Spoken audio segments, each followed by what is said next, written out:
is a significant problem, not only to Emeryville, but to Oakland as well.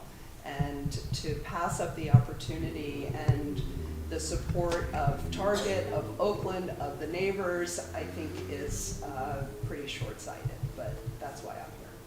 Thank you, Lauren. I'm Krishna Hanks. I'm the co-owner of East Bay Pilates at 1522 Park Avenue. We've had a business in Emeryville for 12 years, since 2005, formerly in the Vessler building, and for the last, I think, 4 or 5 years down here. Our business is definitely impacted by the surrounding fact that we have 2 areas of blight.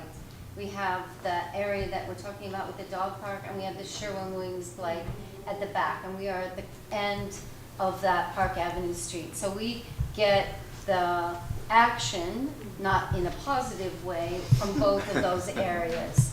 And it has just gotten progressively worse. Our clients also utilize the various things, whether it's the hair salon or Target. They sometimes like to walk in between the 2 places. No one will walk in between anymore. Everyone drives from us and around. I just think it's an opportunity that's not to be missed and would add something positive to a really sort of dark and depressing 2 sides at the end of Park Avenue. That's why I'm here. Thank you, Kristen. I'm John Sander. I've been a business owner in Emeryville since 2004 in several different buildings. Live just down the street in the Emeryville Warehouse Lofts now is my office location now. Resident of West Oakland, just down the street, and I drive that corridor, Wood Street corridor, every day. And I kind of miss the days when it was beautiful green ivy under there, and the blight that happened and turned it into what it is now.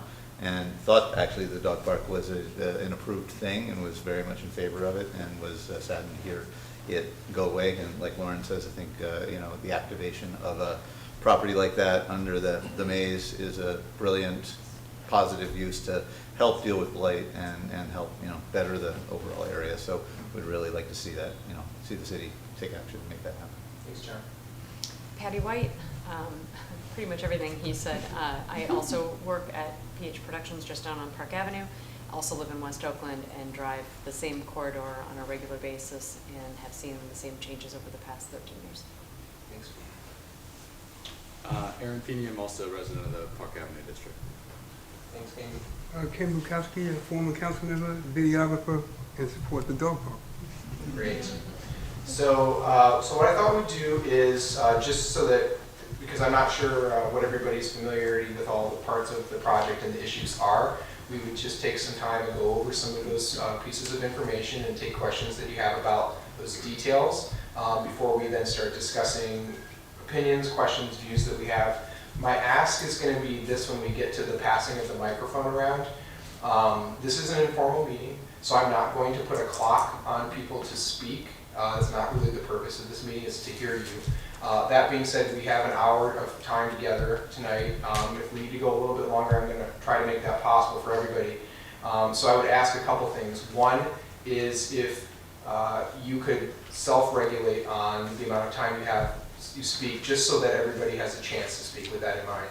But then secondly, I'm going to just ask that if people have differing points of views, which sometimes does happen, that we don't interrupt one another. We let people finish their thought. And if there are follow-up questions, comments, or feedback to things that people in the audience say that you disagree with, that we be civil and allow people to speak their mind freely so that everybody has a chance to be heard. Okay? So with that, I just want to talk a little bit. I don't know if any of you were made aware of a blog I created initially actually to provide information. I received feedback from some people who were here and others, as well as the other council members, about questions and concerns that people had about the park and the action that the city council took.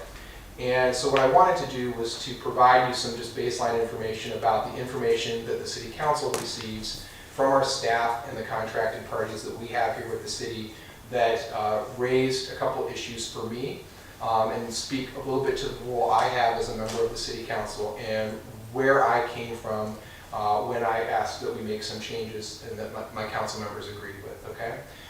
So first of all, I just want to be really clear that the Halleck Beach Dog Park as a proposal was not removed from the CIP. It remains a part of the CIP.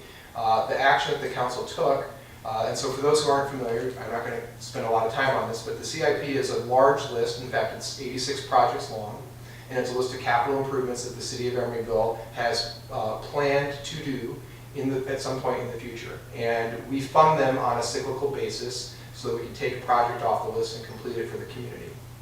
And there's a whole range of projects in that list. They range from everything from sewer improvements to transportation improvements to parks to infrastructure and facilities. And as we reviewed the park section, staff brought to our attention that there were some implementation issues and operationalizing issues with this proposal, which was set to get its allocation of money and begin the process in this next fiscal cycle this coming year. And because the staff was unsure about the ability to operationalize this, and because there were some new ongoing cost issues that weren't contemplated when this project was proposed, the recommendation that we made was that we should spend some more time examining the options around this, addressing a couple other issues that aren't related to the park but affect the ability to do a park like this, and that we instead make good on other commitments and promises we had to the community, which just meant including and using other opportunities to bring things off the list into fruition as quickly as possible. So there was a reprioritization within the CIP as to how we would move a project off the list. So the project was never canceled. So there was a lot of information, and we'll go over some of the details here, I think, with the Q&A that the council relied on for their decision. And I just want to be really clear. Nothing about council's approach to this, and I've heard from several people, and I heard Mr. Arias mention this evening, stakeholder reach out and community input reach out. And I'm not here to say that the city can't or shouldn't do a better job in the way that it communicates with residents or stakeholders. And we strive very hard to make sure that any person who wishes to participate in a city process has that opportunity.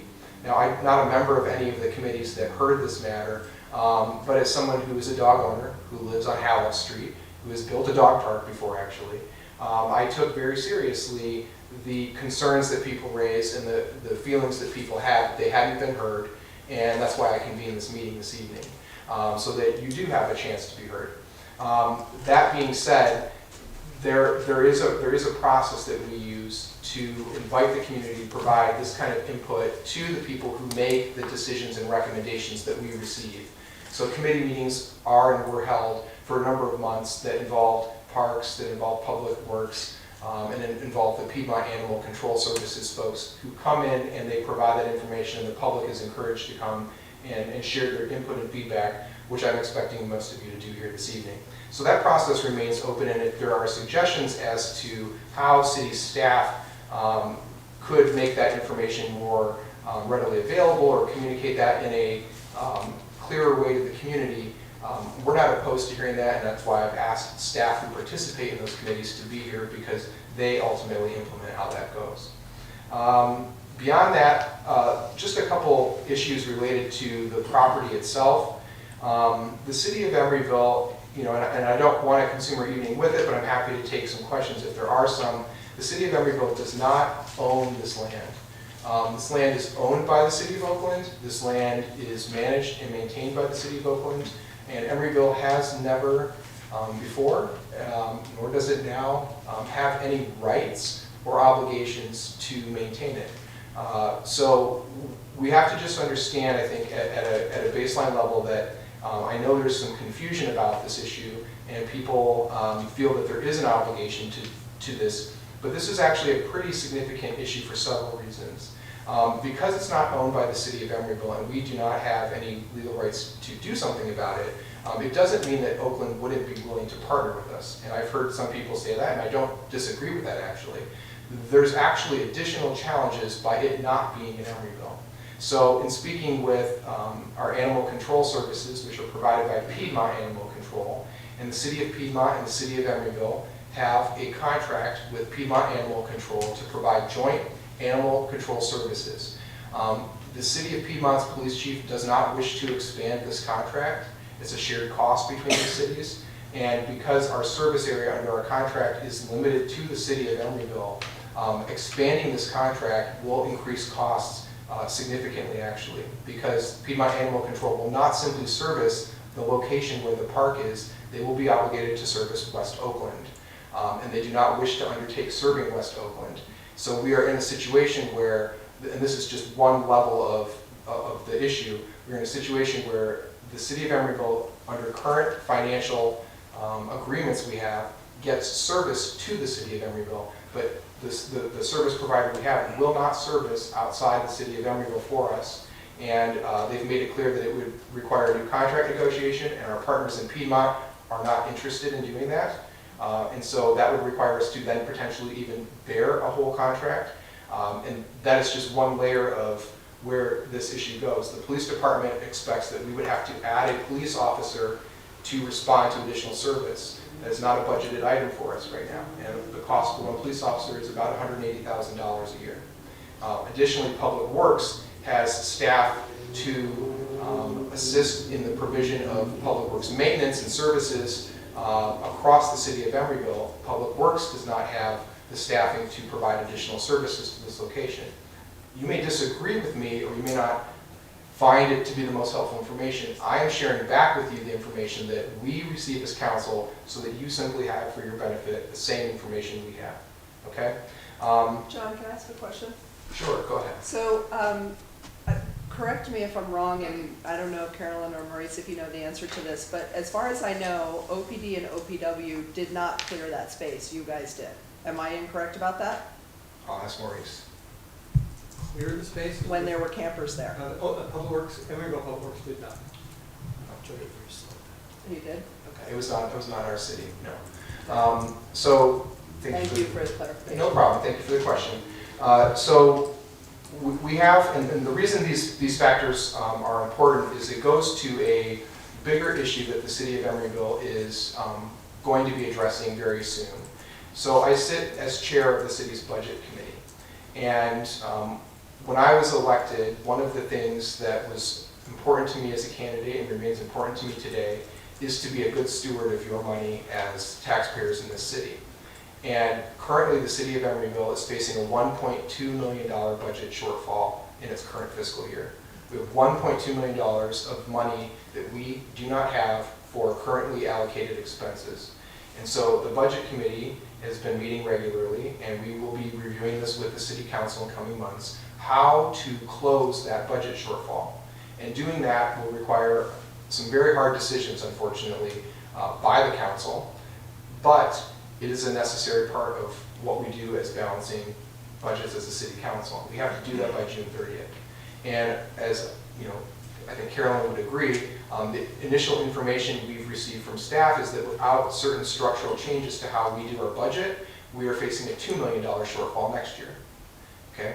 Now, I am a newly elected person to the city council, and I hear that there are needs that are unmet from many different parts of the community that have a fiscal price tag. And I understand that people who support this project are concerned that they feel that this was the rug was pulled out from under them and that there's not funding for it. But at the same time, as a good budget practice, the city has to make structural changes to how we spend money on ongoing costs before we can undertake new ongoing costs. And because we have heard from Public Works, the police department, animal control, and partner cities that we have contracts shared with, that this would create new ongoing costs that are significant, it is not in our best interest, in my opinion, okay, at the time that I made the recommendation I did at City Council, to add to that list until we made structural changes to how we do finances. And the City Council needs to make very difficult decisions, and we need to have the space to make those changes before we can add new costs to the city's expense list without having, first address some of these underlying issues. So I wanted to share that with you briefly. And then, there are a list of issues that Piedmont Animal Control raised. And I want to be very clear. I'm a dog owner. I have been for a very long time. Like I said, I helped build a dog park in Chicago.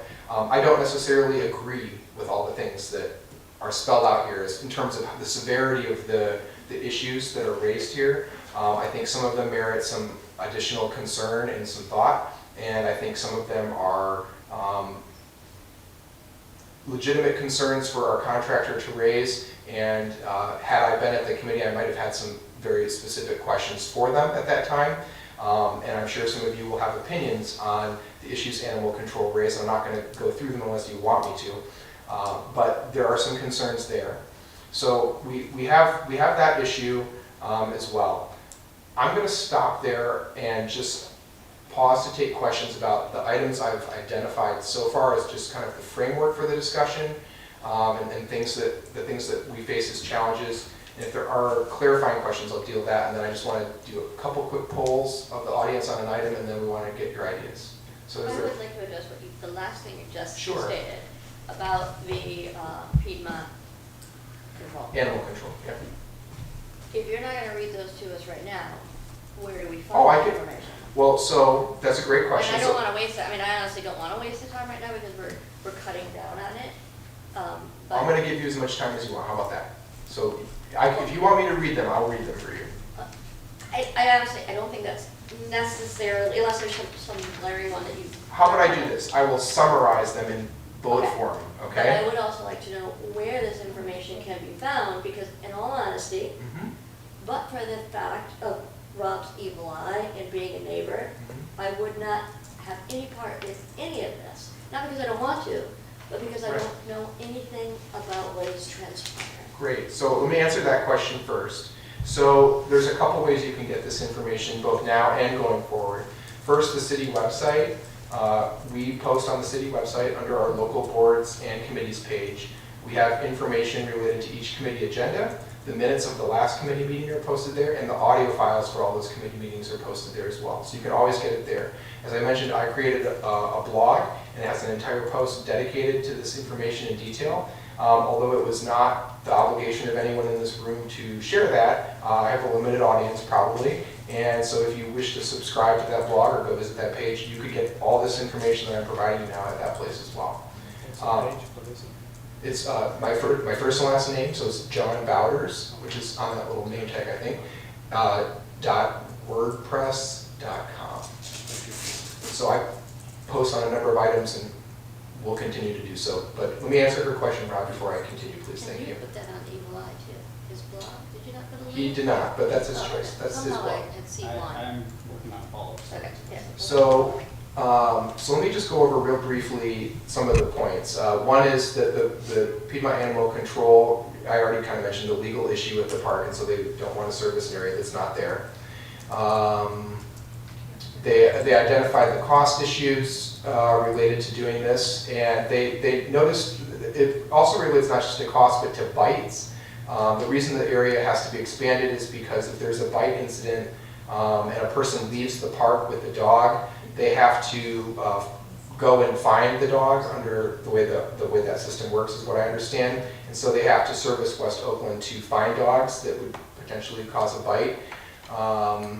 There's a close proximity to people who are transient that are in the East Bay Shopping Center, and Piedmont Animal Control feels that because some of those individuals have dogs and utilize the Target in particular for restroom facilities, that we could see dogs being tied to the outside of the park at that location while they use those facilities, or while they were asking people for monetary assistance. That was a concern they raised. They felt that there were I just want to be very clear, this is Piedmont Animal Control's opinion, not mine, okay? Piedmont Animal Control felt that there would be more abandoned animals near the Emeryville and Berkeley borders from Oakland because Berkeley shelters have more room and they offer dogs longer stays. There was a concern raised about Beach Street itself being very narrow. It has no parking, but it suffers from illegal parking, which is enforced by Oakland, but not. And the reality is that given the close proximity that the entrance to the park would have to the streets, there's really very little setback from the sidewalk, that an animal that got free would likely be hit by a car, given the blind curve. At least I wouldn't say likely be hit. They kind of raised it as that there'd be an increase in those types of incidents. They also noticed that it was a very cold place. They'd gone out on a warm sunny day and they felt that because of the location and the temperature and the lack of sun access, that it would not get utilized very well. It can be very cold underneath there, and they just felt that people wouldn't come in the early morning and they take their dog and stand certain times of the year there. And then the other item was disease transmission rates. Because the south side under the bridge is bordered by the wall of the target, they felt urine would pool there, and a dog that has lepto, the urine would potentially have a transmissible disease longer in that location. Feces would not decay, I guess is the best way of putting it, or decompose quickly enough, and because it's a mucous membrane transmission, they felt that there was an increased rate for certain types of disease transmission. So they had, and Maurice attended that meeting and listened to that. He's on the Public Works Committee. So those were the concerns they raised in a nutshell for you. Thank you. Okay, so are there clarifying questions? I know you have comments, Rob, but I just want to make sure anyone has clarifying questions before we move to that.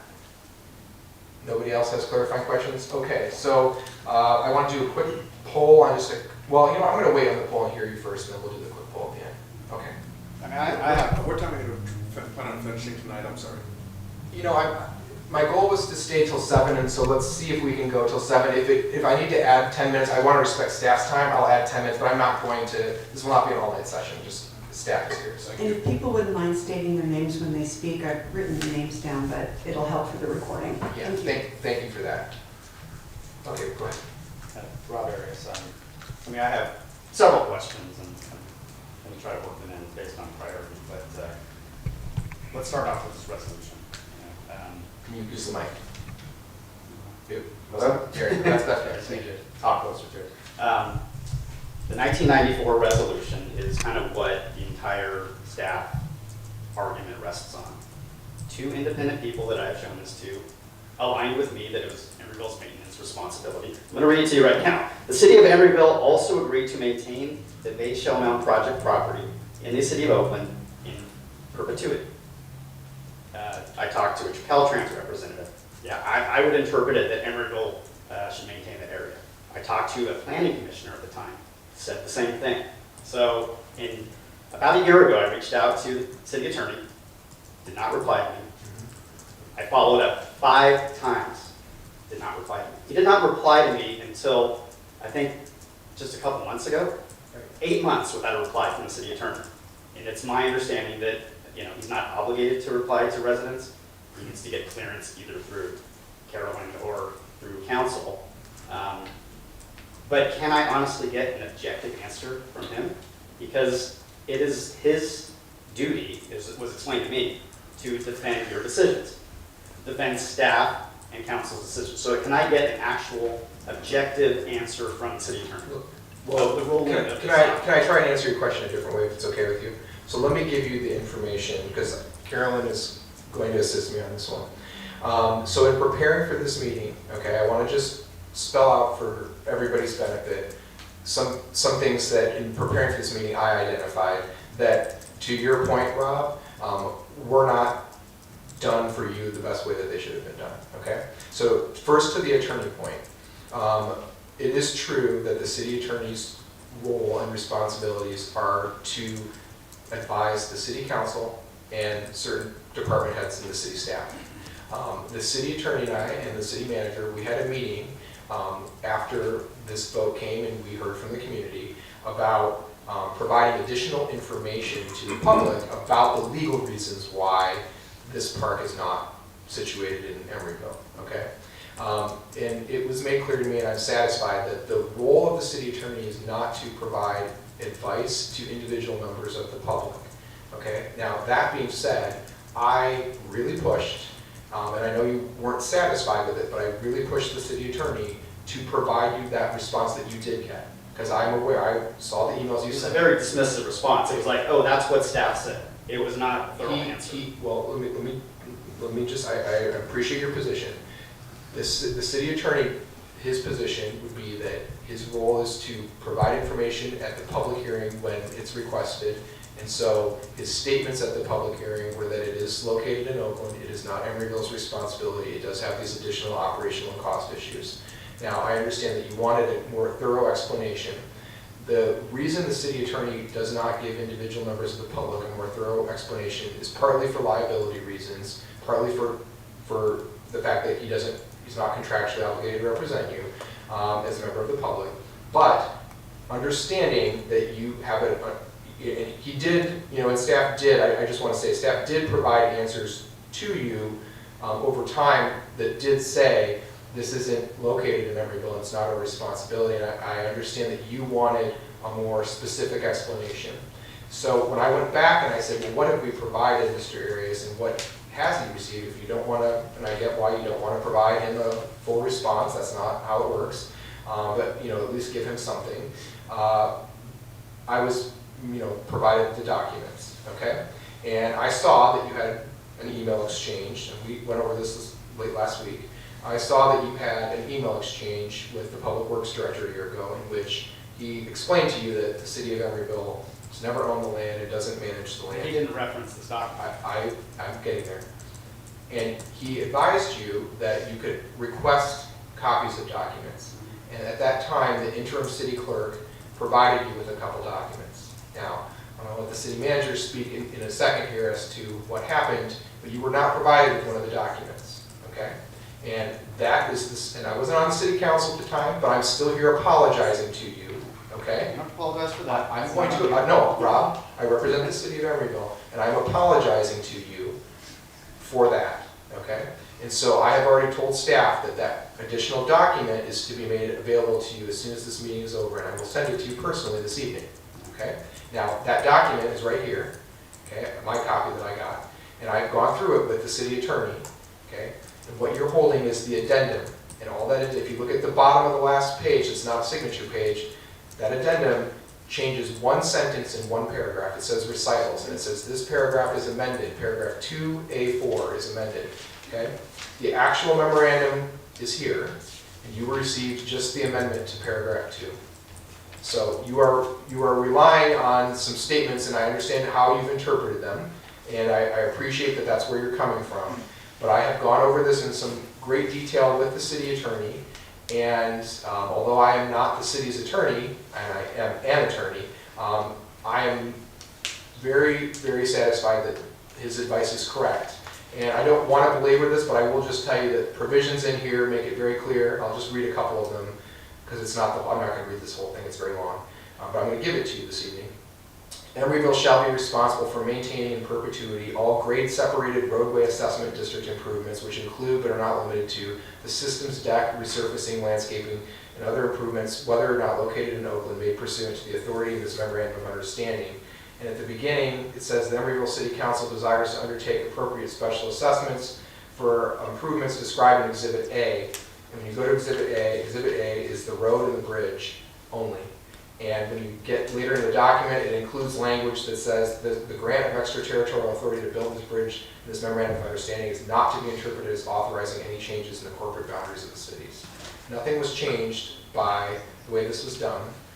There's in fact a map in here, there's several maps attached as exhibits, and in it, all the borders are retained. And so I just provide you a little piece of context so that we understand what happened here with this project. When this developer, Catellis, wanted to build the East Bay Bridge Shopping Center, there was no 40th Street to the west of San Paulo, or Adeline actually. And it was built in little pieces, and Bay Street and Shell Mountain Street were built in little pieces down to Judson Steel going south where the IKEA is. And as the city attorney has explained it to us, going over all these documents, and I'll just be very frank with you, I've actually pulled the parcel maps, so I have all the maps that actually also delineate the responsibilities of the parties. I did a very thorough and diligent review of this for you, okay? But all that information, the goal was that the city of Emeryville and Oakland were going to form a special assessment district to pay to connect the two roads to improve traffic between the 40th Street corridor and the Shell Mountain Street corridor. And Emeryville needed to build a bridge because it was Emeryville's project. And Oakland gave Emeryville the authority to put the footings, which are the giant cement blocks like the one next to Target where the road ramps off the ground, and to put the pillars in the bridge. And it has an obligation to pave it, to monitor the traffic, to provide the lighting, to do landscaping if necessary. All the things on the bridge are the city's responsibility. But Oakland retained for itself all of its rights to everything below it. Oakland has total authority over it. We've never had it. Oakland has never ceded it to us, and in fact, this agreement actually says that if demanded of us, that the city of Emeryville gave them the irrevocable right to turn the bridge over to them or to let Oakland demolish it.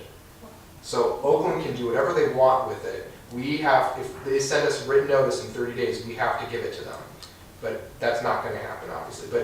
But that was the nature of this agreement, okay? So I have seen the map you're holding, and I want to also just share with you an offer to have a different conversation with you offline about what the Joint Powers Authority, because your public, I think one of the reasons there was confusion by staff was that you made a Joint Powers Authority request. And the Joint Powers Authority is the Bay Bridge Shopping Plaza, because the border of the cities goes at a diagonal between the shopping plaza and across the shopping plaza. And so we decided, rather than have a complicated tax system with Oakland, we put all of it under one, like, raised, imagine a dotted line area above it that covers just the buildings in the shopping center and their parking lots. And we said we're going to uniformly tax it, and we're going to divide the proceeds in an according manner. So we still maintain a Joint Powers Authority. We have not met in many years, but Emeryville and Oakland's planning commissions and city councils serve on that Powers Authority, and that does not include this parcel. The Target is part of the parcel. The Best Buy, everything in that shopping center is part of a Joint Powers Authority, and I'd be happy to give you more information about that offline. But this particular project is governed by an MOU dated March 1st, 1993, and we did not get anything from Oakland other than the right to build a bridge. I hope that answers your question. Yeah, I mean, we're starting to get pretty deep into the weeds, you know. Well, I wanted to make sure that I could make sure I gave you as clear information as possible. But I want to reiterate, I mean, whoever did the negotiation for Emeryville did a bang up job. I mean, why to build a bridge over Oakland to benefit from it, and then say, oh, Oakland, can you clean up after us? I mean, there's no logic to that. I mean, we would not let Caltrans build a bridge over Emeryville and say, oh yeah, we'll take care of the maintenance of that for free. It wouldn't happen. It'd be like me planting a tree in my neighbor's yard and saying, you know, I'm going to take the fruit, but you know, you clean up the leaves. You know what I mean? I appreciate that perspective, and as a lawyer, I can tell you there are many places in the law where what makes common sense and what actually happens are not the same. So if it's okay, Rob, there's several other hands up. I just want to give people a chance to also ask questions we can come back to. I'm not sure I have a clarification question, but I think something, so what you're kind of basically, and I'm just always trying to put something in some common sense language, so we've been talking for a long time about something that's, I feel, off on another side of this. But what you're really talking about is you're trying to impress upon us that there's, looking at the budget shortfall that has arisen here, and trying to say, well, we should prioritize the projects, of which this group doesn't really even know what those other projects are and how that would relate and how, so you're talking about economic development, really, in a way. So what I'm wanting to know is, Emeryville spent hundreds of thousands of dollars to renovate Park Avenue. It's beautifully done, but now surrounding it, you've got all these areas that are encroaching on this project that you spent lots of time and money on. And if we don't clean up and connect the dots to the part that has already been renovated, then all that is actually for naught. Then that is just bad business sense in a way. So I think a conversation needs to occur is, what is the financial loss? What is the business loss to continually to having these areas of blight that we say, well, it's too complicated because of the animal control or one other reason. That would have to be true of all the projects, which I'm sure is going to take place. But I think that conversation in terms of the dog park needs to occur. Of what's the opportunity cost, so to say, of not doing anything, and that continues. That the blight keeps getting closer and closer, and we've had 2 incidents at our business. Will that be 4 next year? Will that be 8 the following year if nothing gets done? So I think that part of the conversation should also be happening. There's not a house within, an Oakland house within 5 blocks of that. That area impacts Emeryville exclusively. So for us to just say, oh. I appreciate that. Let's let everyone have a turn like we asked, please. I appreciate that. Let's let Nicole have it. Can you pass the mic to her? Can I just say one quick thing to Let's let No, Nicole. go ahead. Okay. She's got right. Go ahead. I just, 30 seconds less. What Krisha's saying is really important, that the money that Emeryville would spend on this, and I do think that there's a possibility of getting additional help from other, like Target, like, you know, Oakland's worse off than Emeryville, but you guys don't have to bear the full cost of this. But the money, the cost-benefit analysis is, that money would be so well spent. I appreciate your comment, thank you. Hi, Nicole Boone. What I want to know is how often does it happen that almost 500 people sign a petition? Do you know? Has it ever happened?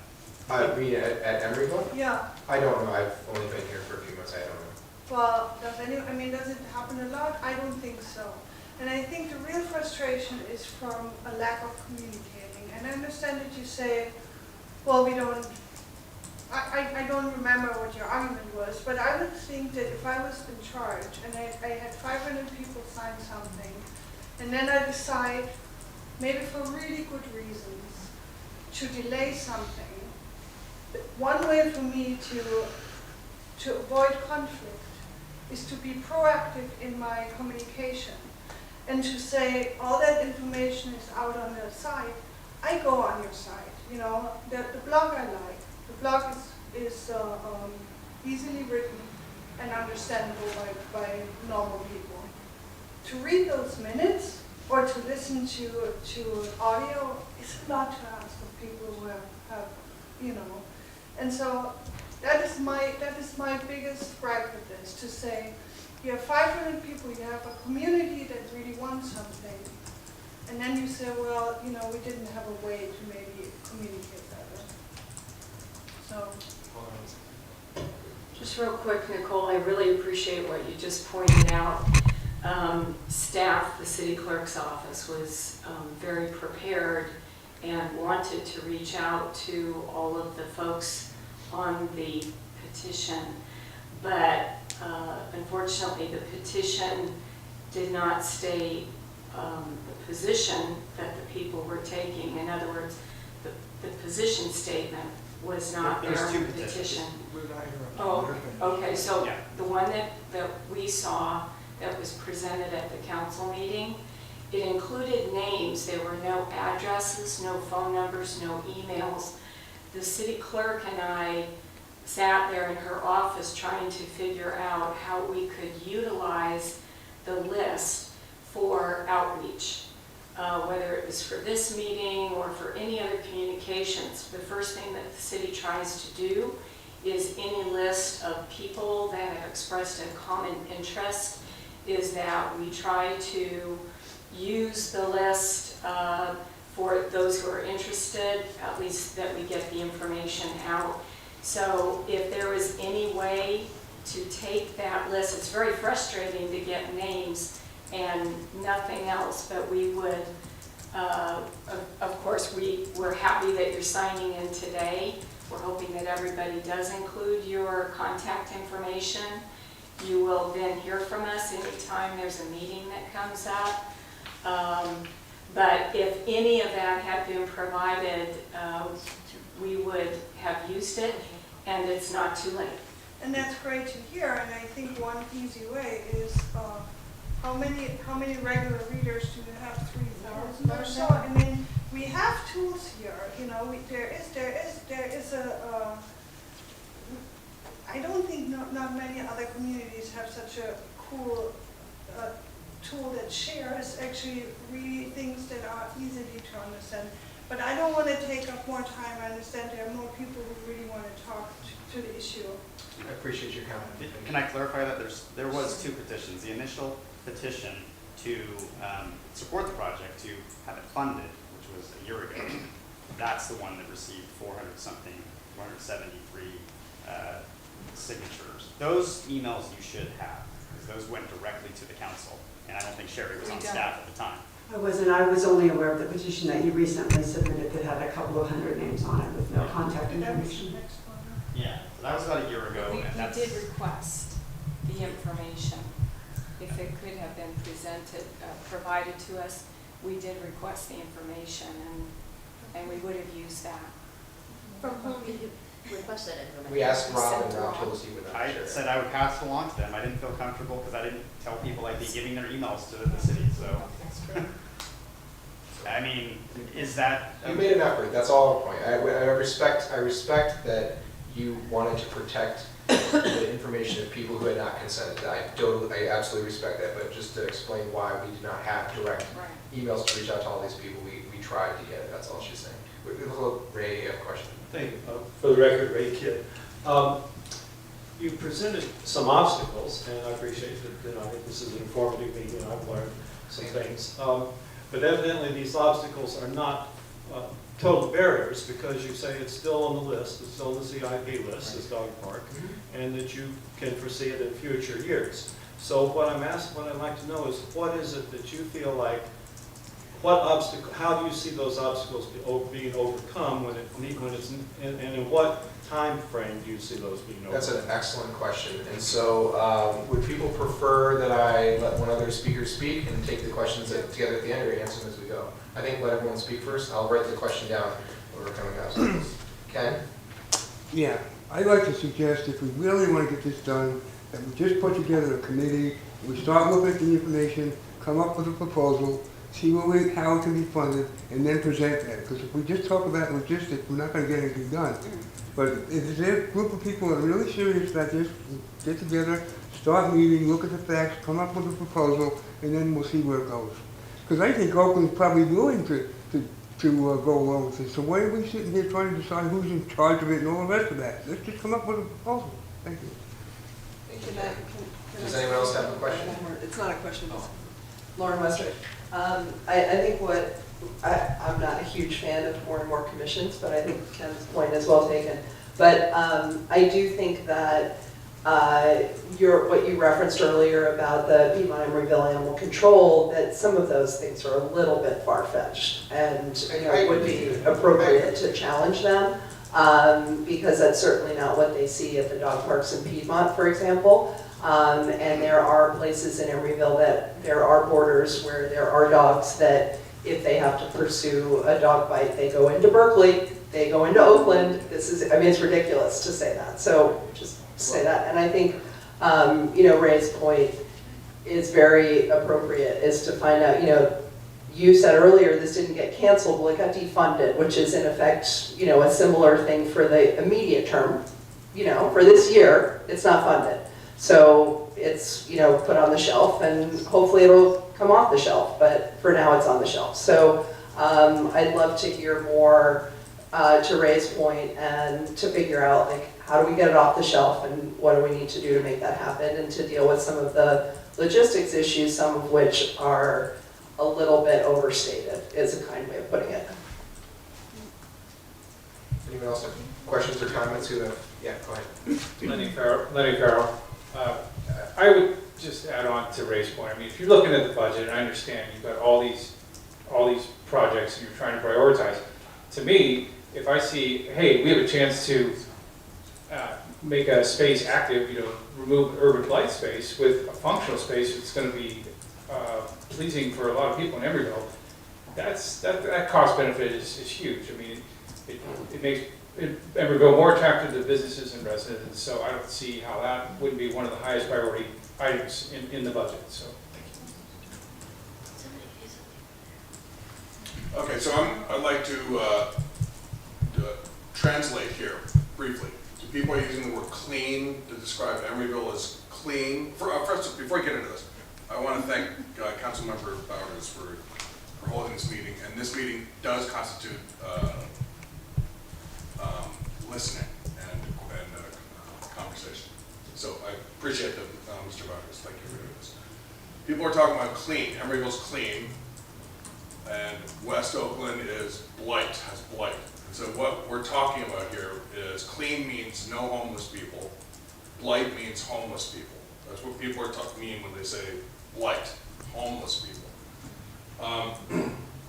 I'm a dog owner. I live in the neighborhood, Park Avenue neighborhood. I like dog parks. Can never have enough dog parks. Now, there's going to be a dog park built on Sherwin Street, a block away from this Halleck Park dog park. And so that's 2 dog parks within one block, and that's fantastic. The more dog parks, the better. Maybe we could build more.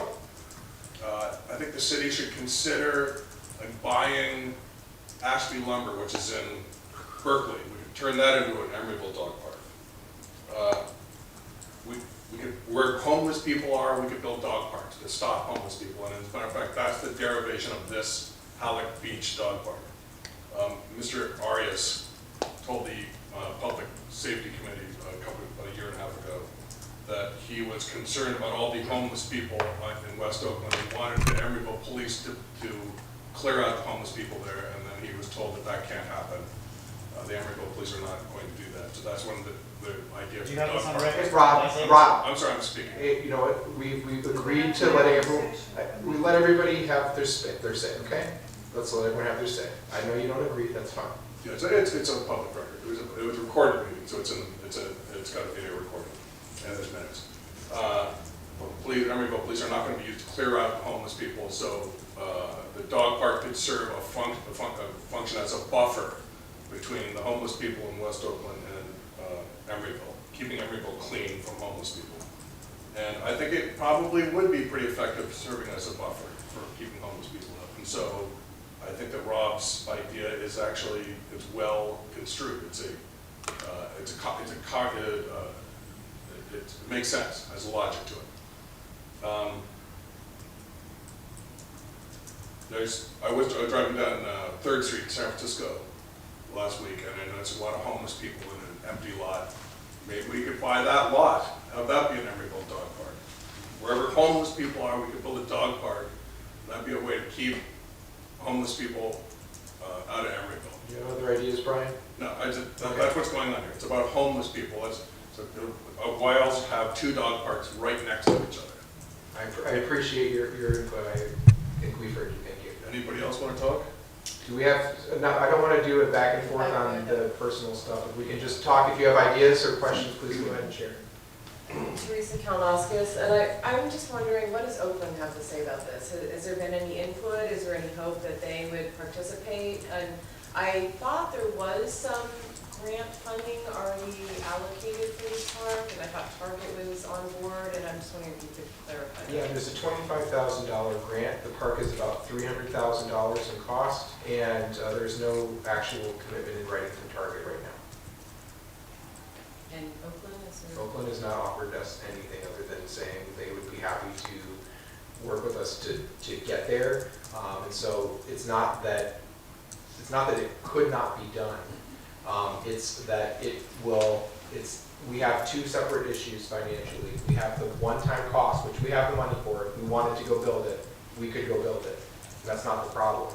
The problem is that this creates ongoing costs that are not budgeted for, and for which the relevant partners and players who interact with this space from a public safety perspective, a public works perspective, a management perspective, an enforcement perspective, all those players are saying to us that this will create new costs that we have no budget and no revenue stream for to finance. So the reason that I recommended, not owning it, I recommended that we table it as the person who spends the most time probably on the council immersed in the budget as the chair of that committee, is because I see that we need to come out of that problem, as we don't have revenues right now to fund existing things. We're going to borrow money from several departments. We're going to borrow from unfilled positions to fill gaps right now. That's not the way to run a city, right? So I have a long-term vision for helping, as a member of the council see a structural way to make adding new projects or new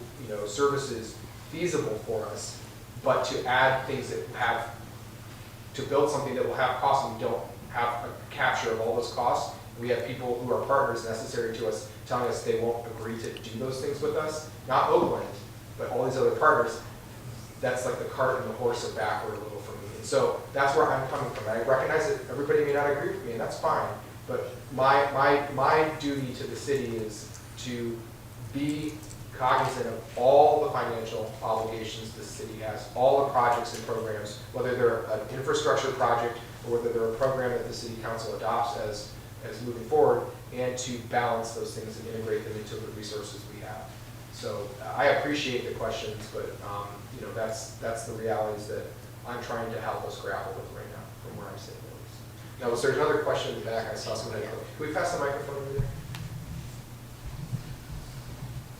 Just like a last one here. This is just. Could you say Dan? Yeah, thanks, Dan. one out of the way of just thought here is, could we buy the land from them? It would be far more expensive than the park, actually. Far more expensive? Yeah. Why would they charge like a lot? Because they have to maintain it now, and they wouldn't have to do that. They have don't to, really they use don't it. do a very good job of maintaining it, right? But there's a number of reasons. You give up land as a city, you lose access to things, you lose the right to self-determine. I mean, I know it, at a common sense level, it's like, well, why do they want it?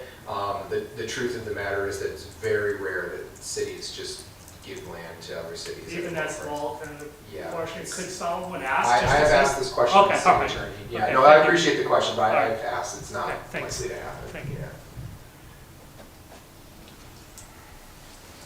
Yeah. I know we're running out of time here, but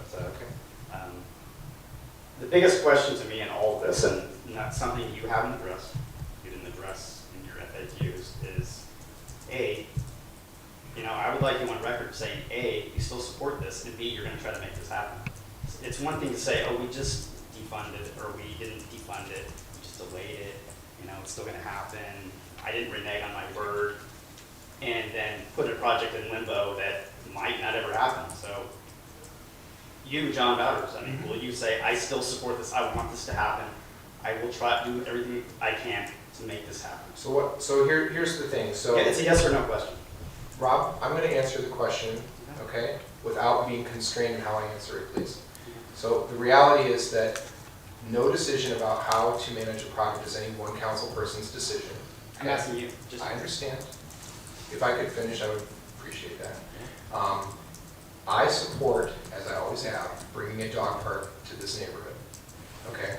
I cannot and will not commit, not just to this, but to any specific proposal to do any specific improvement in the city, because as I've gone over at least at a 30,000 foot level, hopefully this evening, there are so many intersecting factors that I think it's imprudent to turn myself off to information as it changes.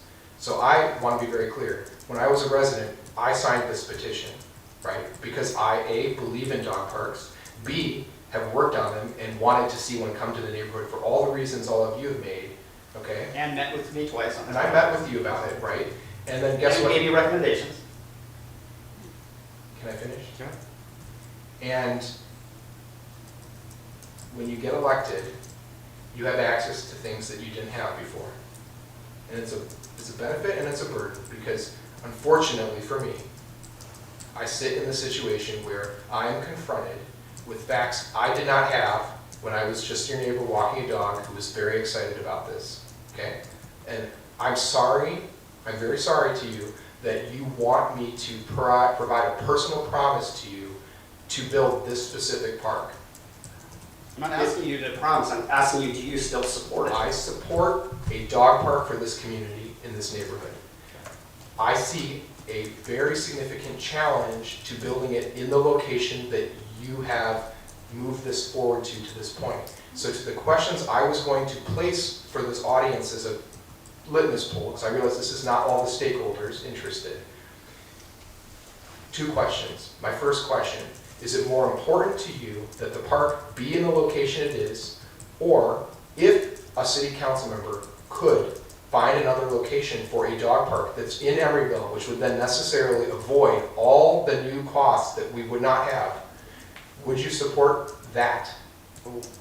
Just asking you. It's not going to fix what's happening over there. Well, there's a second question related to that problem. So, humor. It's not going to fix the hypodermic needles that I have to push my stroller past. I'm sorry. So I'll ask everybody else. So if you had the option of knowing that the council, or at least some members of the council of the community, could consider other locations in the neighborhood to make a dog park that doesn't have these obstacles possible for you, realizing that the dog park may not be in this location, and tabling for a moment the issues under the bridge, which I'm not trying to ignore, but I'm going to come back to you, which would you prefer? So if I could just see a show of hands first, who would prefer it be directly under the bridge where it's being proposed, is the first ask, and then the second would be who would rather just make sure that we get a dog park for the neighborhood So show of hands for the first, who want to see it directly under the bridge. I just want to interject a moment. I'm just trying to get an idea, Because that's all. what we're talking about is trying to fix this area, and that's this conversation. So this is a whole, I think, other discussion. Yeah.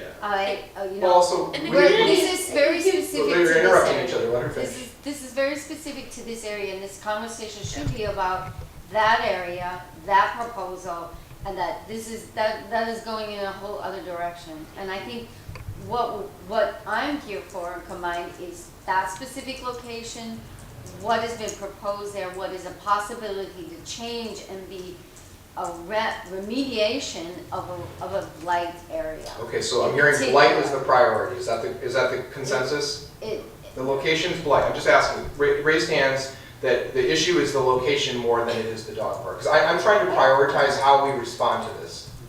That's the only reason I'm asking. What else could be done there, John? Yes. What else? Let me be really clear. So, go ahead, you have a question? Well, Len Farrell, it sounds to me like, I would vote for it if you could get a dog park in Emeryville and remediate this area. There's simpler ways to remediate that area. You could just build a nice concrete wall and a mural, and just, that way, if Oakland said, hey, we want to reclaim that land, well, you just knock that wall down, you know? So I think you could maybe have your cake and eat it too. Okay, so that wasn't, we weren't excluding that, let me finish please. We weren't excluding that option as, and I'm not saying that wall, I'm just saying the option of trying to address both, right? The issue is that this is a piece of land in Oakland. So I hear, and I want to reflect really appropriately if I can. I hear people saying that they have a concern about this piece of land. I'm telling you that it's like if I owned a seafood restaurant and you went across the street and had a burger and it was served to you improperly and you came to me and said, fix the burger, I feel like I can't just go there and do it. I can't ask city staff and public works to go fix the problem in the way people are asking. I'm constrained by that, right? So I hear that there's a need to address it. I can tell you, I would be happy to write a letter to the Oakland council member for that district, to have staff write a letter to the public works department, to do those things. I don't think you'd feel satisfied with that. I'm not opposed to doing that for you, right? But the reality is that the issue you want to solve is not, to solve in that manner, to clean it up, is not the same as if it was on Park Avenue where I could send public works down there today to deal with it. It's just not the same. Yeah. As somebody who's worked now for well over 2 years, 3 years, trying to get Caltrans to acknowledge that when you build a road, what happens underneath has a very significant impact on the people who live in the community. So the fact that you don't own that land doesn't change the fact that you own the road. So when you build a road, there aren't good mechanisms for this, and Caltrans is the very obvious example of how poor those mechanisms are.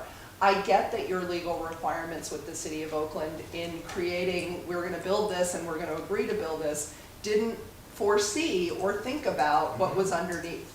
Caltrans is way worse in not foreseeing what happens underneath their freeways. So it doesn't change the legal fact, but there is a, so your argument about I can't go across the street and fix a burger, I get that. I get from a legal perspective that's 100% correct, and I'm not an attorney, so I don't know that for a fact. But the point is that those under roadway spaces have a significant impact on the community, and you built the road. So I want to help us to find a way to acknowledge how we can make it better underneath. And the fact that Oakland is willing to participate, like I said, I offered the first thing I said, I will help to facilitate that. And I know it's possible.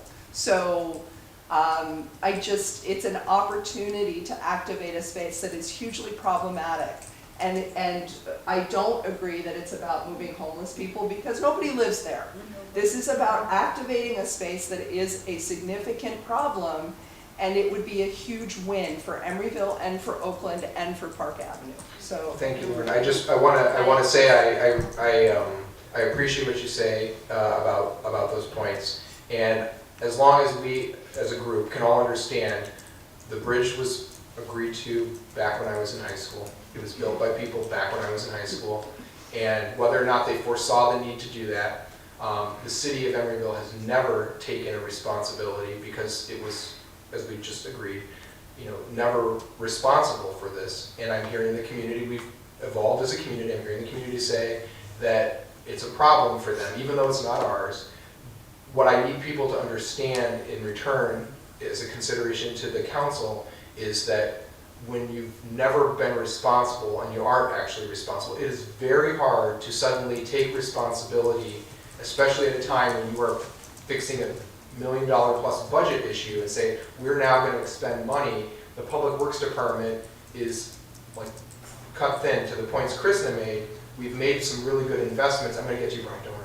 We've made some really good investments in the infrastructure in this neighborhood and the community at large, and we should protect those things. Yeah. I completely agree with you. What's the point of building something that we aren't going to invest in on an ongoing basis, right? And I know Maurice and I did a walking tour of the neighborhood this morning even, and I've had tours with the city manager of it, I've toured it with the police department, and I have identified a number of changes that I think we can and should make within our budget that would enhance and improve some of the things that have been discussed. This is an extraordinary issue because as soon as we start doing certain things, I am taking away Public Works time from things that actually are in Emeryville, where there are, truthfully, are greater resident impacts, not to diminish this neighborhood's needs, where there are police impacts. The police will say, listen, what is our role here now? This is outside our scope. It changes everything in a way that is contrary to the very things I'm on one side trying to fix. I'm basically piling it on the other side. And I appreciate creative ideas.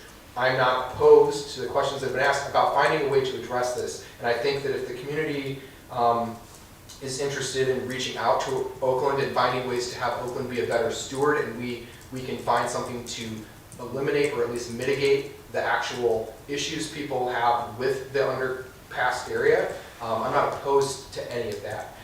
My concern is doing that in a way that reflects also fiscal responsibility to all the other obligations the city has in an ongoing manner. So I don't disagree. Okay, Brian.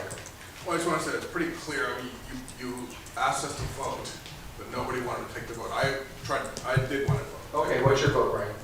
Well, I vote that the second option, that we have a dog, if you can build a dog park in Emeryville, presumably in the neighborhood close by, that's good enough for me.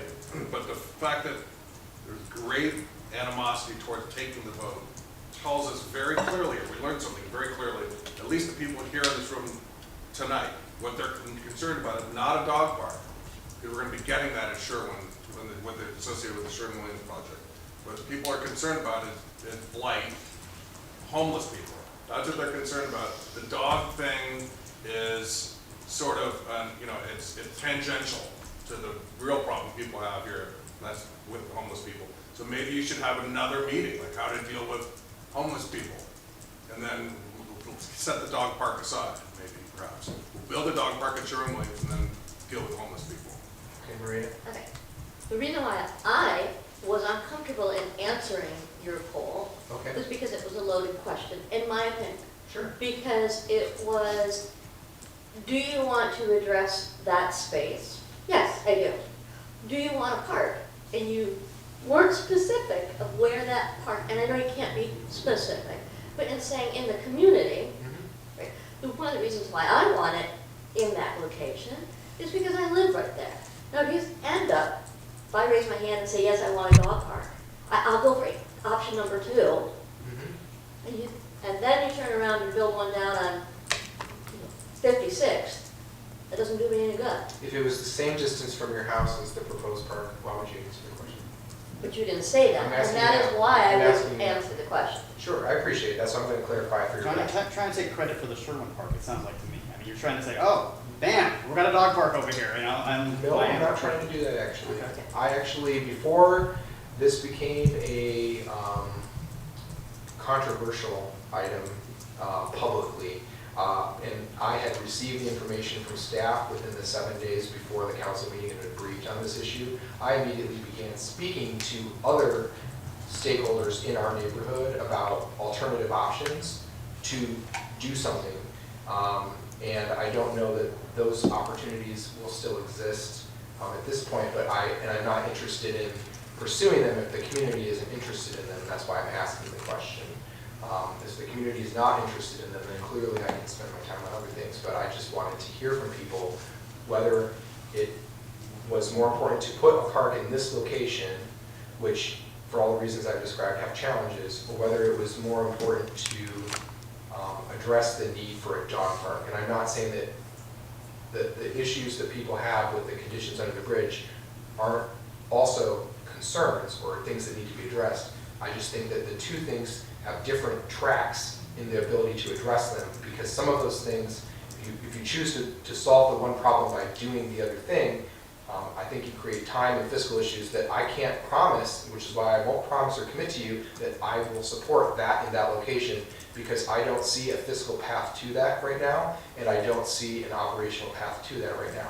I see operational and fiscal paths to a park that could be done to meet the park needs, and I see ways to partner with Oakland to have Oakland be a better steward of its land, but I don't see them together, which is why I was asking which is more important, because there's a capacity at staff level to work on issues, and this isn't the only issue in the city, and I just want to add one factor, which is, you know, we're talking about this location, and to the points Mr. Donahue made about homelessness, we receive more calls for service from the 36th and Peralta border, okay, where the Ambassador housing is, than almost anywhere else, okay? Sanctioned. But before it was even sanctioned and they put the K rails up, that, you know, the Compassionate Communities K, which is now gone, the people are still there, they were there before. And the truth is that the folks who live in the Ambassador, in that corner of that neighborhood. It's not gone yet. But it's officially down, technically, is what I was told. It's not done yet. 21st, right? It was supposed to be the 31st of March, Yeah. and they're still trying to find a place to move people. Yeah, So it's not, it should have been done, it's not done yet. Thank you. But we agree that people will come in afterwards anyways, like they have before. And the point. They are supposed, that's not necessarily true, but Well, whatever. In my experience, 10 years of working in a homeless shelter, I'll tell you that I think it's probably going to happen, but that's my experience. So. Well, we've been working hard with Oakland to make sure they have a plan B so that it isn't an opportunity for people to collect. Well, you know, and I think that speaks to the issue Mr. Donahue raised, which is I would like us to be a community regionally, not just the city of Emeryville, that provides services and solutions to people and not put up walls to keep people out. So that's a very important issue too. But to the point, you know, if we began doing service of this area in some capacity, it's very hard to say no to other areas. Oakland asks us to put in $50,000 to $100,000 just to help with, thank you for coming, just to help us with sanitation, sanitation, waste removal at that location, even though Oakland arguably chose to put that encampment in its location. It doesn't change the fact that it impacts Emeryville residents every day. And so we have a number of these issues, and one of the challenges we have is it's very hard to solve one, and create solutions for one without being able to do that for everyone else too. And I would say, to me, that this was an attempt at mitigating two items at once. I agree with that. And to the questions that you posed to us, it seems like an easy question, choose one or the other. And in fact, there is so much more. I mean, we've just spent over an hour in months and years prior to that. It's not as simple as that. And that is why he said, oh, that made it so obvious. Well, nobody was willing to make an answer. No, because it's about semantics and specifics to me. And I'm not going to, just like you didn't answer, well, not that you didn't answer his question, but that you understood that I'm not putting myself out there for what is not a very specific question. Well, I appreciate that, and so consider the question rescinded, because it was not my intent to confuse or stonewall or capture anybody in anything. It was simply an attempt to take a poll, but I appreciate that if it wasn't specific enough, I'll just not ask the question. But I also understand that you couldn't be specific. If we build one over here on this corner, I get that.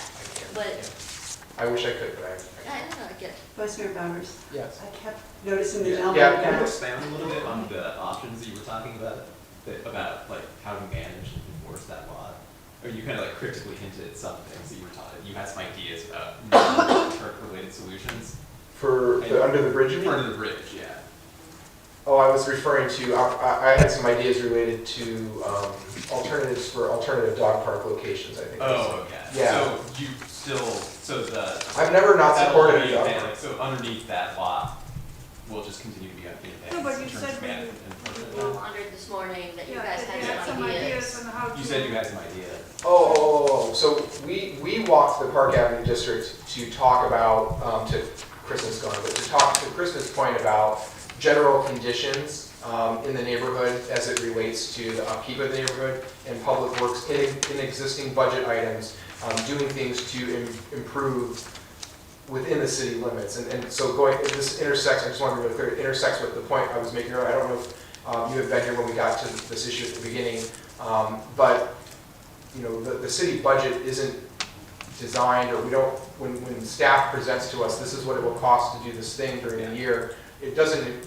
contemplate areas outside of the city. And so, you know, when you say, oh, now service this, and they look at it and they say, it would have to have very frequent service, it would need this, we'd have to have police patrol, we'd have to have these things, all the departments come back and there's a rather large fiscal tag associated with it. So I wanted to, the points I was making about improving the area wasn't specific to that lot. It will take work with Oakland to make that lot better, and it's hard. I'll be very honest with you. I'll be very candid. It's hard to sit here and not give people what they want, which is legitimately. I live a block and a half from it, just like everyone else. Okay, it's very hard to not do that. But I have a duty to all of you and to everyone else who lives in the city to be honest with you about what our challenges are, right? And so I wish that Oakland could just come in and be, you know, a great partner and a great neighbor and say, we're going to actually, this is how we're going to work to mitigate this. And we could provide some in-kind assistance to that. I really wish that could be a possible solution for us. But that's not a solution? It's well, let me capture it for you this way. When we spoke to Piedmont Animal Control, for example, about just dogs, okay? They raised the issue that if they aren't going to service this area, it would be serviced by Oakland. And they basically said that Oakland never responds to calls. They said a person's arm would have to almost be bitten off to have an Oakland animal control person come out there. Like there's dogs roaming the streets in West Oakland. They have so many larger issues in Oakland that Emeryville doesn't even fathom in some ways, that they don't view this as even like hitting their radar as an issue for them. Now, that doesn't mean we shouldn't go try and ask, right? And I've offered to do that. I've offered to say, you know, have staff present them with, hey, here's a issue we'd like to have addressed or solved. Can you work with us on this? I just don't want to give that to you insincerely as like, hey, this is what I'm going to do. I think a lot of people just say, I'm going to write a letter and I'm going to go call that person. I'm going to call Lynette Gibson McElhaney in Oakland and do this. And it's very important to me to be just very frank with you that I can do that. But I don't want you to walk away thinking that that will yield the result I'm hearing you ask for today. So we're in a difficult situation. Sorry, I might not have made myself clear. Oh, I'm I wasn't sorry. actually, I wasn't trying to get you to commit to a dog park. I just heard you say that you had some options in mind for how to manage that lot under the bridge without committing to a dog park. And I was just curious what those were. Maybe I Yeah, no, that's not what I Okay, intended so to say. right That's now, what you took away, sorry. so right now, you're perfectly content with the way things are for that bridge. Well, I never said that. Or you're content with not, I mean, what is the plan if not a dog park? Well, I mean, honestly, I mean, you can all go to Oakland City Council and ask them the same question. They could get you an answer faster. I can't, my challenge is like, I can't Yeah, no, I just go totally do get it. it. It's out of your, so because it's out of your jurisdiction, you Yeah, it'd be right like- now don't have any plans to It would be like, beyond the dog park. right, it would be like going and providing trash pickup or toilet services, you know, over at the encampment. I mean, we could go do it, right? We could technically go do it, but we didn't budget anything for it. We don't have the authority to go do it, right? I mean, I don't think Oakland's going to show up and be like, why are you picking up our trash? No one's going to say no to us picking it up, but we have to really be careful as a city at a time when we're making changes to our financial structure. We have to be really careful about what I call scope creep, which is you start adding obligations that aren't yours, you at a time when you're losing money, that comes out of other places, Sure, yeah. right? So that means maybe, you know, and I'll tell you right now, I don't want to be the doomsayer, but public safety people are worried about layoffs. We do not want to do that. I do not want to decrease the quality of service you receive. So I appreciate the concern with that location. I absolutely appreciate it, and it's not that it's not a concern to me, it's just not on the list of when you think of the fiscal issues that have to be addressed. It just doesn't meet the first thing that has to be done. So I'm happy to partner with Oakland and say, hey, can you help us make this a better space? And at the same time, you know, look at opportunities that may exist to, you know, with council's support, if that was the choice, to look at other options that may exist out there. But as of now, you don't have any options in mind? I don't, well, I have made inquiries, but I am not committed to doing something specific about that right now. Oh, I'm not asking for a commitment. I was just curious. No, I've made some inquiries about your idea. No, I've made some inquiries, yeah. That's all I can say, unfortunately. I'm going to say Diane Martinez did approach me one time about having a BMX track there. So that's an idea of activating the space. I can't speak for other council members, obviously, and what they've offered to do. And you know, I will say this: if the issue is activating the space, I can tell you something that I am working on. That's not a secret. You know, I also serve on the Alameda County Transportation Commission, and one of the visions that we have as a commission reflects this very group of people up here too, because Maurice and others work on our transportation stuff, is greater connectivity along the Bay Trail. And so as Sherwin-Williams is built, there's going to be the extension of the Greenway South, and it's going to connect to Halleck Street. And right now, the way our plan is written, people bike across over to Horton Street, and then they bike through that mall to catch Mandela to go to West Oakland Park. And there, I will just say at a high level, because I'm not really authorized to say too much, but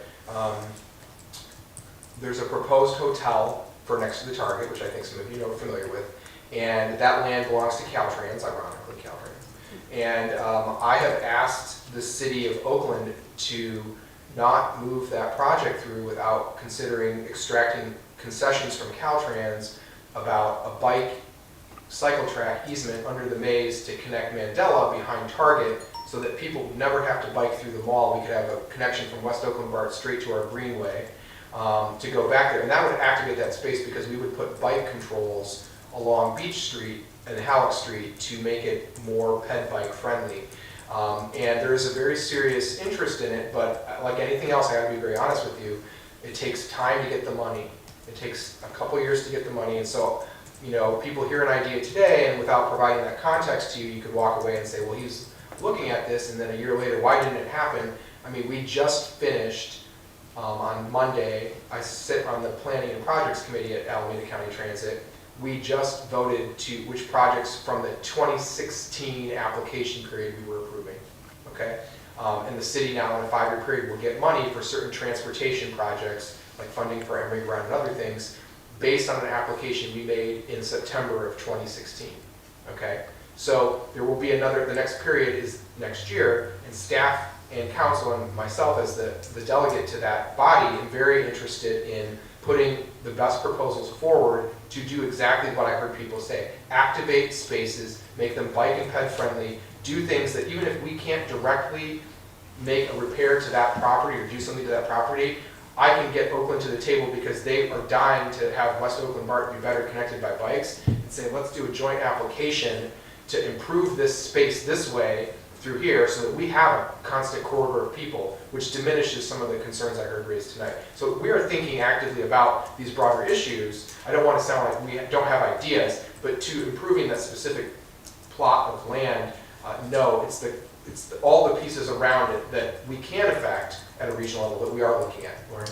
So as somebody who's worked both with Caltrans and the city and the hotel operators, I can say, please do not torpedo that deal.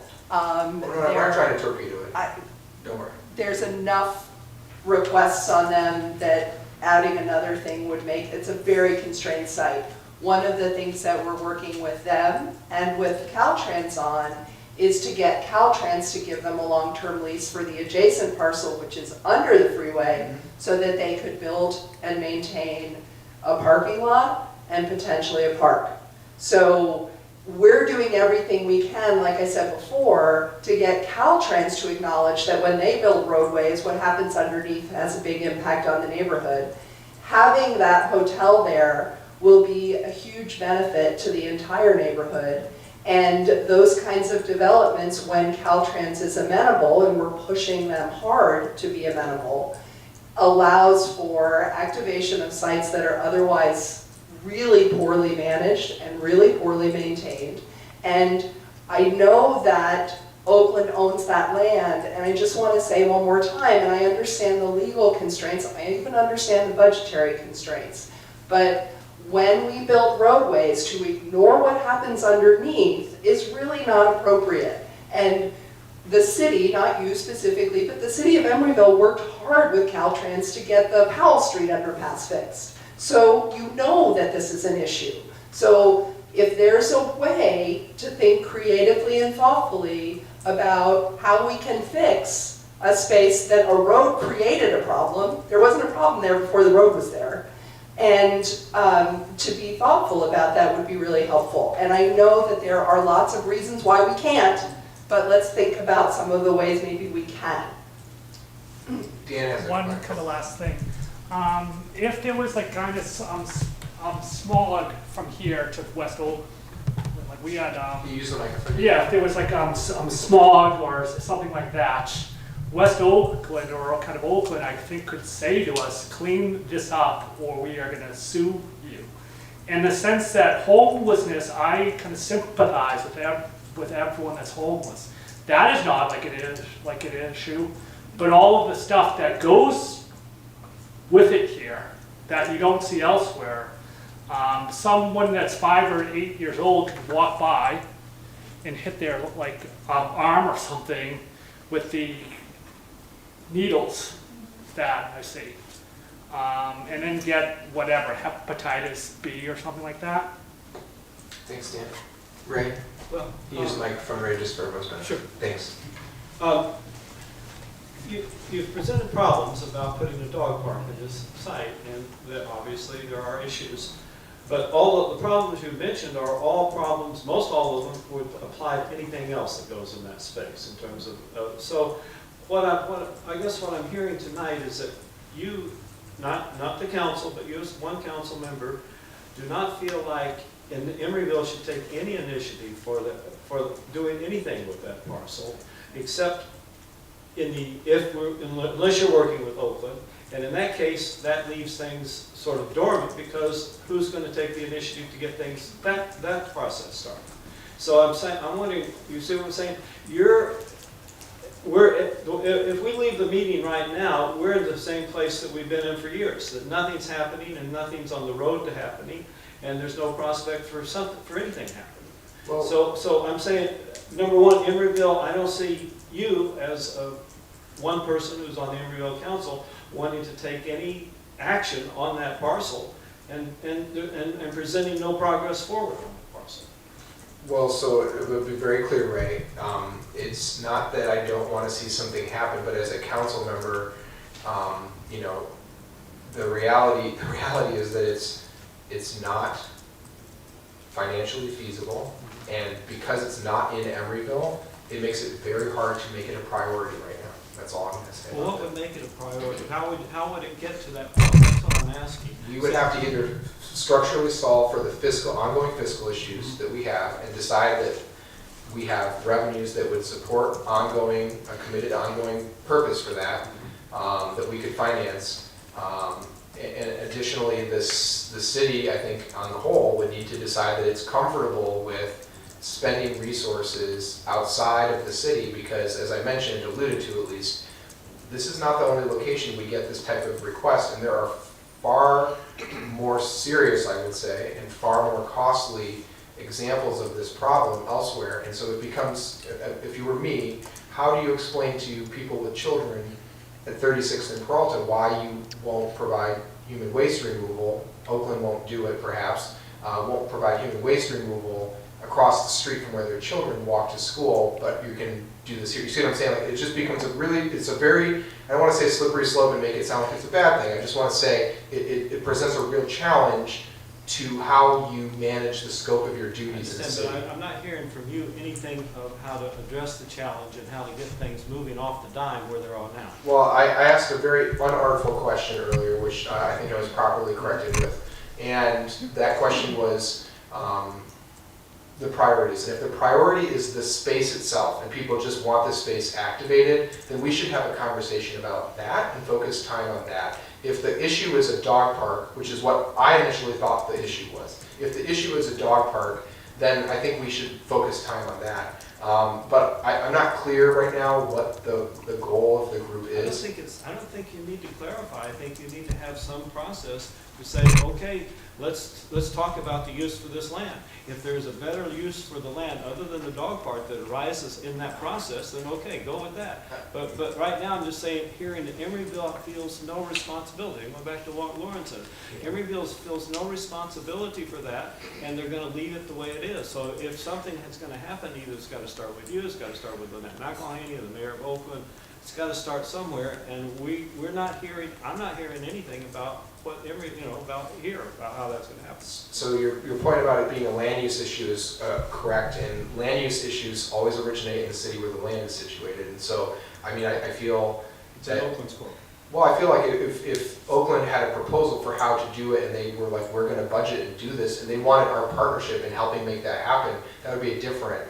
If they wanted to take the ongoing costs, and residents wanted to go to Oakland, and Oakland comes and says, we're going to maintain and obligate ourselves to the ongoing costs for something, that's fine. We haven't received anything like that from Oakland, and I understand that prior members of council made offers to have those conversations. I'm not familiar with what the outcomes of them were, but the reality is that it's very hard, and I hear what everyone says, it's very hard to respond to a question about how to manage something in another city. It's just not, it's not something that I can just do. I just really want to impart that. It's just not something I can just do. I can't just tell Emeryville residents that I'm going to ignore other things that are on your work list, on your general plan, on your fiscal to do something in Oakland. It's just not, I mean, if there were fewer obstacles and it was like, we could just take it off a list to do something, and we did not have to go through a whole legal arrangement, all these ongoing costs, and we have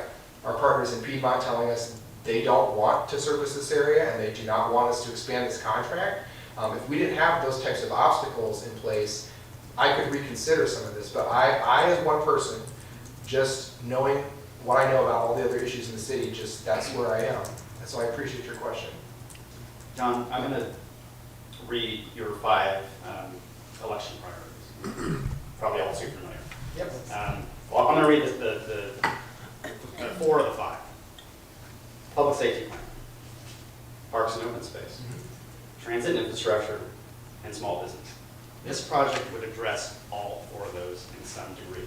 So to me, that means, that it should make it a priority for you, right? So I don't know what you're working on right now. I mean, I'm not saying it's not important. I'm just saying this would address your pre-election commitments. Okay, public safety. Nobody could argue that adding a dog park there would not make that area safer, okay, than what it is right now. It would literally add to our parks and open space. It would create a bike pathway through there, which would be safer for people to travel through. And the small businesses, if you talk to them, Starter Bakery, Oakland Chocolate Company, and there's a caterer right there. They're trying to make food, and there is vermin there. As a result of all the dumping there. So, they would like to see this done too. You would be helping them a lot, I'm just saying.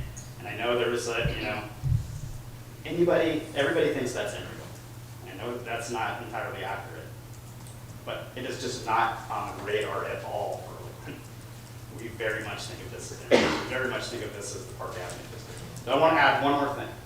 And I go to a lot of council meetings, watch a lot of council meetings, and you cannot watch a council meeting without hearing the word family friendly.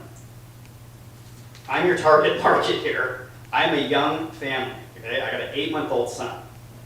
Now we want to encourage developers to build family-friendly units. We want to do all these things to keep families. You're pushing me out of the city because you're not addressing this issue.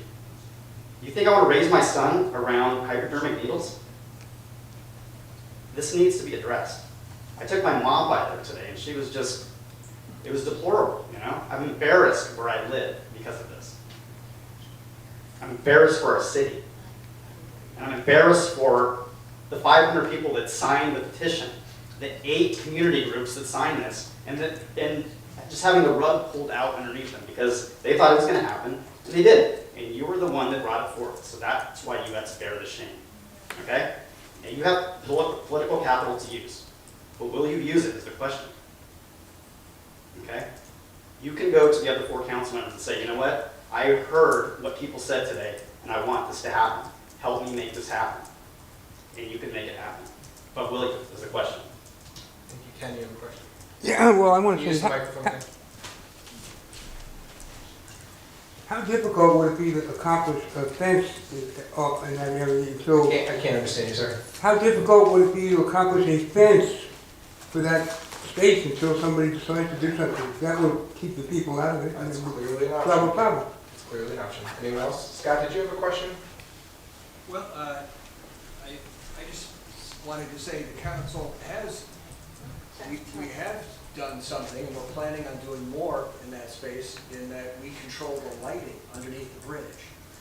And I know that Maurice has been working on making that LED compatible, and there are potential ways of illuminating that space that are different than it is now.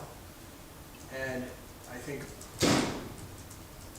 we have a budget for that because we control that, and there's a chance of doing some unusual things with lighting that could make the space different, and it might be more appealing. And there are ways of having, you know, in today's world of electronics, people walk into an area and it can trigger a switch. Lighting can turn on and off, and different kinds of colors can come on and off.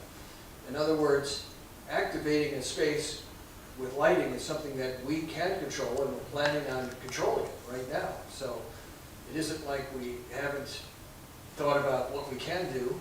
We're working on it, and I would be certainly open to having the Parks and Rec Committee have some ideas about that for us, and because we could definitely do something about that. And we've talked about that, and we've agreed that we're responsible we have a for budget lighting. for that. That's true. Anyone else have a question? I have one question. Can you use the And mic? it's a boundary question. Mm-hmm. Not a state boundary, but if I'm coming down Park Avenue and I turn left towards this area that we're speaking of, Yep. does it become Oakland at the sharp point? Does it become Oakland when you take the turn off of Park Avenue? It's about 50 feet. So the map, can we turn that on real quick? It's on, just. Okay. The reason why I ask is because I'm not saying it never happens, but I've never seen in the many years of living here, our police department turn left off from Park Avenue down in that direction. So I have, on the rarest of occasions, seen Oakland sitting down on beach, but I don't see our police department down in an area that, honestly, I will not walk over there. Yeah. Target's right there. You know, I will drive to Albany. I'm not walking over there. I've been assaulted, it's not happening to me again. So this map just, thanks Maurice, no problem. So this map, the thing that's missing, because this was the map at the time that the plans were made, so you don't see 40th Street here. This is where, so this is where 40th Street goes now, okay? So this is Park Avenue right here. This is Hollis Street. This is Horton, Hubbard. Here's Halleck, and there's Beach, okay? That's the city boundary.